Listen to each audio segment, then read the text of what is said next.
அனைவருக்கும் வணக்கங்க. வெஜிடபிள் கிச்சடி செய்கிறத பற்றி பார்க்க போகிறாங்க. காய்கறிகள்லாம் அரைஞ்சிக்கலாங்க. 2 டம்ளர் ரவைங்க, நெய் 2 ஸ்பூன், முந்திரி 3 ஸ்பூன், உப்பு, கறிவேப்பிலை, பச்சை மிளகாய், இஞ்சி, கொத்தமல்லி இலைகள், தக்காளி 2, கேரட், வெங்காயம், பீன்ஸ், ரவை 2 டம்ளர், எண்ணெய்,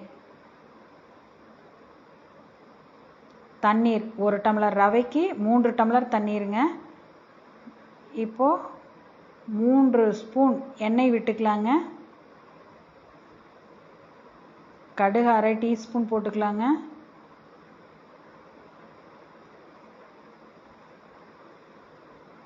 கறிவேப்பிலை, வெங்காயம்,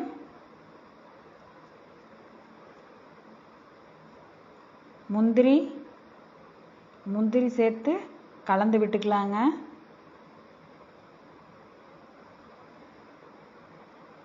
வெங்காயம் கண்ணாடி பதம் வந்துருச்சுங்க. இப்போது பச்சை மிளகாய் சேர்த்துக்கலாங்க, இஞ்சி சேர்த்துக்கலாங்க,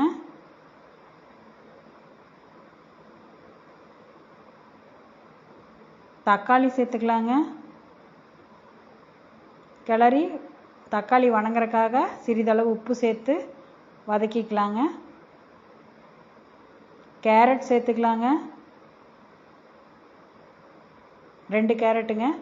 பீன்ஸு 7-8 பீன்ஸுங்க. பீன்ஸ் சேர்த்து கிளறிக்கலாங்க. காய்கறி வதங்குறதுக்கு மீண்டும் உப்பு சேர்த்துக்கலாங்க. மஞ்சத்தூள் சேர்த்துக்கலாங்க கலருக்காக. 3/4 பதம் காய்கறி வந்த பிறகு 2 டம்ளர் ரவையை சேர்த்து நல்லா வதங்குற அளவுக்கு கிளறிக்கலாங்க. ஒரு அடுப்பில் தண்ணி காய வச்சுக்கலாங்க.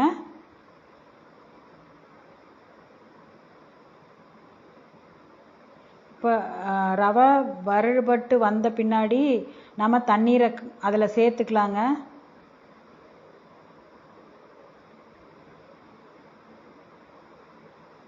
கிளறி நல்லா திரண்டு வரும்போது நெய் சேர்த்துக்கலாங்க. கொத்தமல்லி இலைகள் சேர்த்து கிளறி மூடி வச்சிடலாங்க. இப்போ எடுத்து பார்த்தோன்னா நல்லா வெஜிடபிள் கிச்சடி ரெடிங்க. இப்போ சட்னி, தேங்காய் 1 மூடிங்க, நிலக்கடலை 3 டேபிள் ஸ்பூனுங்க, பொட்டுக்கடலை 2 டேபிள் ஸ்பூன், மிளகு, பச்சை மிளகாய், இஞ்சி, கொத்தமல்லி இலைகள், கறிவேப்பிலை, இது எல்லாத்தையும் அரைச்சிக்கலாங்க.